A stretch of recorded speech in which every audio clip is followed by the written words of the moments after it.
What is going on today, guys? Tomcat here, and today we are back in Forza Horizon 3, and we are going to be building a mini Hoonicorn. Now, the Hoonicorn obviously is Ken Block's all-wheel drive, crazy Gymkhana Mustang with a twin-turbo V8, and what we're going to do is we're going to take that little 1.8-liter Escort and build it into a close as we can get it representation of this car, and we're going to see how close we can get, mainly the performance. That's what I'm interested in seeing, if we can get it to perform like this car, and what it takes to get it to perform like this car, and not really in terms of all-out power or speed, because I know we're not going to really get that car to that level no matter how much we build it, but more along the lines of if we can get the driving dynamics to be somewhat similar. Now, since the Hoonicorn has a lot of little tweaks that are not necessarily in the tune, but they're in the car's actual physics model itself, it can be a little tricky to get other cars to feel exactly like it, but that's why the Hoonicorn feels so unique and so different than any other car. It's not just the tune, it's the way that particular car was developed and engineered, but we can attempt to get close. So this particular Escort, really cool car. This RS 1800, absolutely love this car, and as you'll find out later in the video, it has one of the best turbo sounds I have ever freaking heard in Horizon 3. Like, it's weird. The turbo sound, the blow-off sound is so loud, but it's always changing in either tone or rhythm or volume. It's always like changing all over the place, and it's really cool to listen to, and it's one of my favorites, I think, in the whole game to listen to. Now, if you think the car is low already, it's actually kind of funny because it's on race suspension now, but the height is actually maxed out high. So once we actually take it out of the garage and drop the height all the way, my God, is it low. It's so low that, I mean, it's just as low, every bit as low as the Hoonicorn is. Like, that's one spot where we were able to get, you know, obviously apart from driving dynamics, where we were able to get it, like, spot on. It's just as low, if not a little bit lower, than the Hoonicorn itself, which is saying a lot, because the Hoonicorn is not exactly a monster truck, so it's definitely a little bit low. And real quick, I did want to take a second to say that this coming Friday, the 22nd, I will be at Road Atlanta with Jzilla Track Days in the S2000, so I'm going to go out there and see what the S2000 can do, what it's got as far as you know, a lap time in it right now. It's, as it sits right now, it's all grip mods. It's full suspension, which is Öhlins coilovers, and then we've got a set of 17x10 Advan wheels wrapped in, right now, they're wrapped in, what are they wrapped in? They're wrapped in Bridgestone RE71Rs, which are, by the way, a fantastic tire for both mountains and track, and I'm definitely looking forward to see how they do on the Advans. I ran them on the stock wheels at AMP, or Atlanta Motorsports Park. I ran them on the stock wheels there, and they did awesome. So I'm really excited to take them over to RA on the Advans, because we're running a square setup now. We're not running a staggered setup anymore, and the square setup with an aggressive alignment really promotes grip and overall car capability. So I'm definitely gonna see what they have in them. My brakes they're doing well. I would say that I feel like I've found kind of the limit of what they can do right now, so I'm just going to drive within those because I don't want to have a brake pedal hitting the floor incident. I had that happen one time, actually, at Atlanta Motor Speedway, and it was a little unnerving to have my brake pedal go to the floor at about 115 miles an hour. It came back, and I was able to get it slowed down, but after that, I was like, whoa, okay, we need to fix this. And really, that was years, God, that was like 3.5 years ago almost. It was 3.5 years ago, maybe?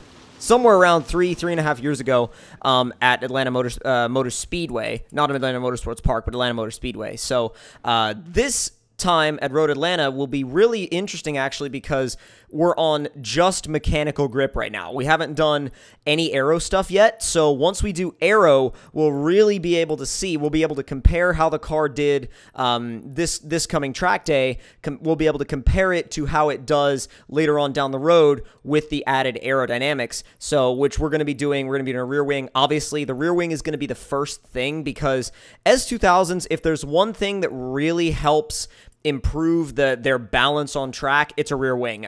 If there's one that you want more than the other to do first, definitely a rear wing before the front splitter, or you can do them both at the same time. I'm definitely doing the rear wing first, and then working my way to the front as I go along. So we're going to be doing that, and then I've also been looking into doing a little bit of a brake cooling setup, which really all we need to do is get some brake ducting hose and fasten it up inside the fender well, drill a hole in the backing plate for the rotor, and pretty much just let it feed, and then have intakes on both sides of the front bumper. So that will allow us to get some really good brake cooling, I think, and I hope that it makes a difference. So, anyways, moving back onto the car, since we're out of the garage now. This was kind of like my initial moment of, does it feel similar to the Hoonicorn? And it does, actually. It does.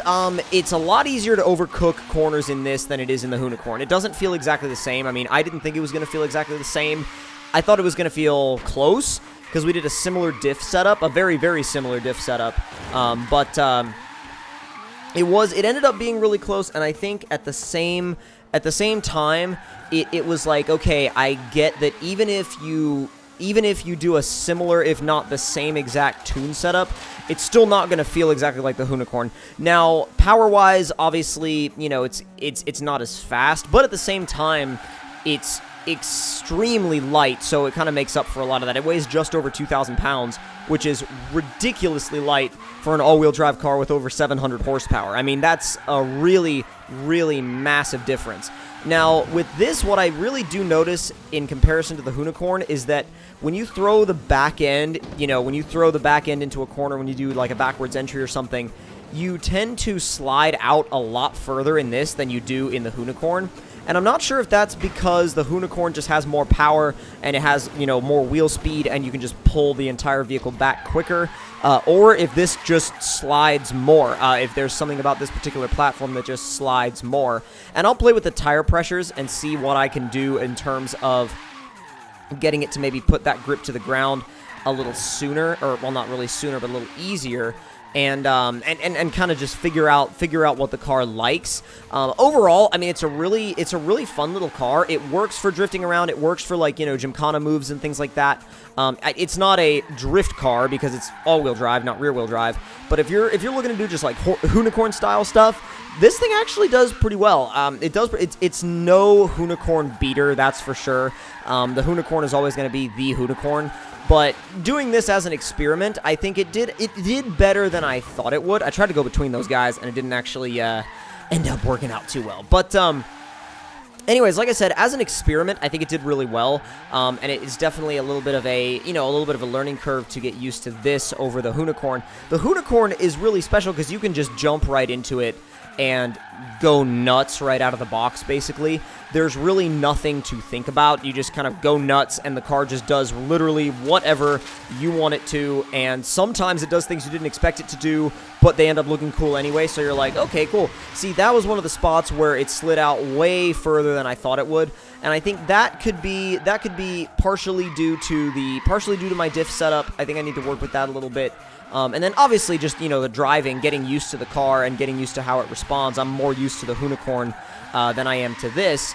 But that's just something that comes with time with any kind of car for any kind of purpose, really. I mean, it's just a matter of time before you get used to the car and figure out what it likes and figure out what you like in relation to that. This spot was weird because I couldn't get the car straightened out. Like, for some reason, it just did not want to straighten out. And then eventually, finally, it got straightened out. And I'm assuming also that you guys throughout this video have been listening to that turbo sound. I'm gonna let you hear it for a second.